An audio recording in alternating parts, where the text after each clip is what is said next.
இயற்கை விவசாயத்தை நம்புவோம். கண்டிப்பாக நல்லா இருப்போம்.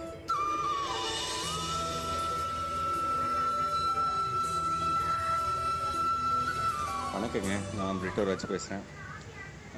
சேனைக்கிழங்கு வளர்ப்பு அப்படிங்கிறது 8 மாதம் ஆகக்கூடிய ஒரு வளர்ப்பு முறை. உத்தேசமாக 8 மாதம் வருது அப்படின்னு சொன்னால், அந்த கிழங்குகளை அந்த தலைப்பகுதியில் இருக்கக்கூடிய அந்த வட்டம், அந்த குறுத்து வர்ற அந்த பகுதியிலேருந்து ஏற்கனவே அறுவடை செய்யப்பட்டு குறைந்தபட்சம் 60 நாள் ஆன